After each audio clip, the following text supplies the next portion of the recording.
breakfast rally. The government aren't getting the message. The farmers are here, they've got the gear, they've bought their tractors. Without farmers, there's no food. This isn't about inheritance tax, it's about protecting the supply chain for food in this country. We only produce less than half of the food we consume. We've got uncontrolled migration, we've got more people coming into the country, and we're producing less food. Nobody values food until there's a shortage, and then it's priceless. And I spent 22 years in the food industry before I became an MP. So are you in agreement with a lot of people that this is all part of a wider agenda? It's all part of Agenda 2030. That nobody in that big house over there is allowed to talk about.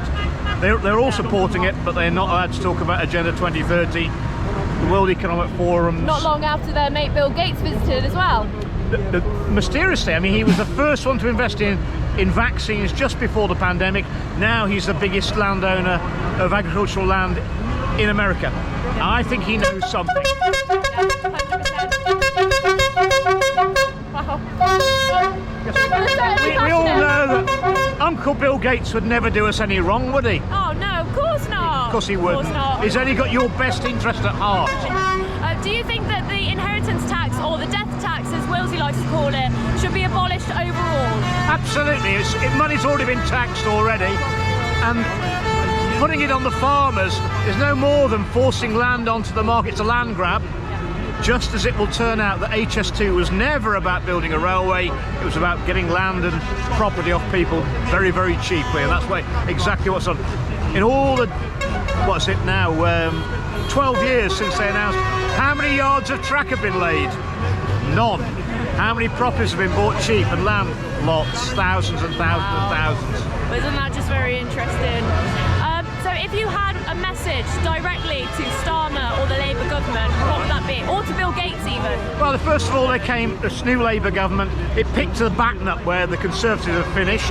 It wasn't a race between the blue and the red team. It's a baton handover of WEF policies. They're owned by the same people. First of all, they came for the old age pensioners. Then they came for Tommy Robinson. Now they're coming for the farmers. They're coming for all of us. We either stand together or it's all over. Thank you so much. I did have a few more questions, but I don't think we're going to be able to hear each other. The Blockheads, the legendary band that backed Ian Dury, are still going strong and gigging all over Christmas. You can catch them this Saturday on the 14th of December at Dingwalls in London, supported by the Freedom Band Raw Milk Conspiracy. And there will also be a Christmas gig in Southend-on-Sea at Chinnery's on the 22nd of December with support from Freedom Acts Whom by Fire and Trevor John.